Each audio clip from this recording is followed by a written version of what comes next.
This jig is so easy to make and so easy to use. I almost can't believe that this is not a product.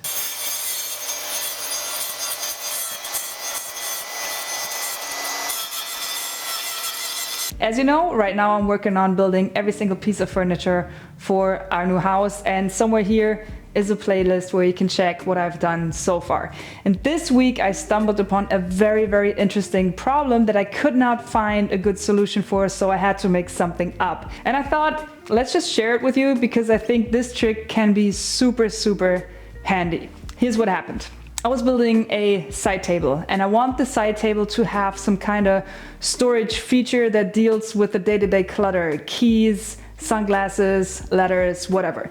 And part of the solution is I imagined the tabletop of the side table to have these indentations, like little bowls carved into the wood, one for me, one for my wife. So when we come home, we can throw in our keys, I don't know, change, sunglasses, whatever you have in your pockets that you don't want to have in your pocket anymore. So when it was time to finally cut these bowls, I asked myself, how do you do that?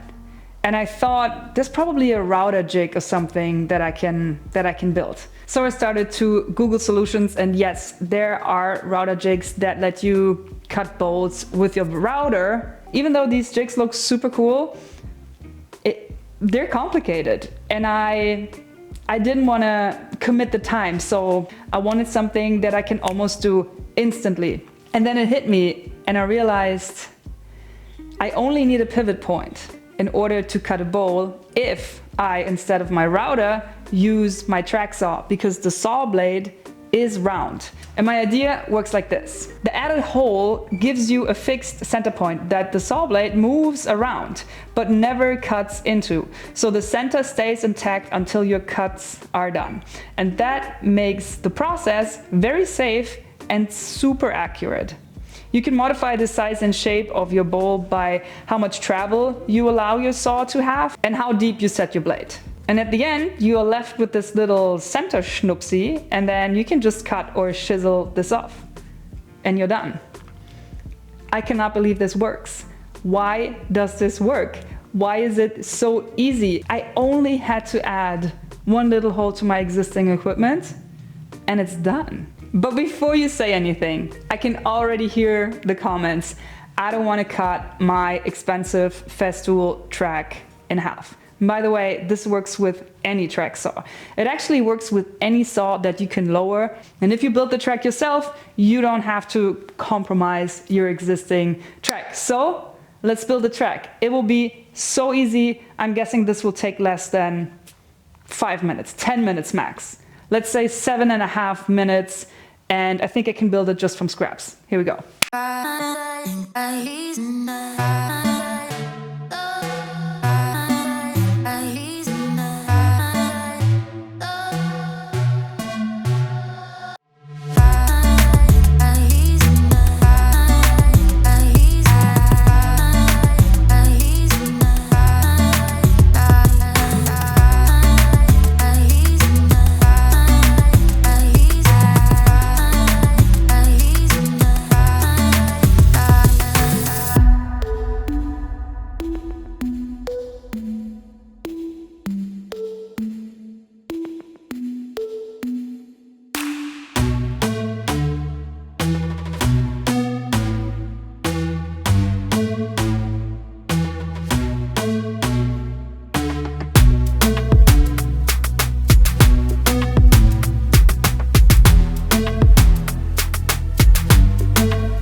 wooden version, the scrap version, is even better than the aluminum one because you can screw your saw into the wood, which means it doesn't move at all, which gives you a 100% accurate cut.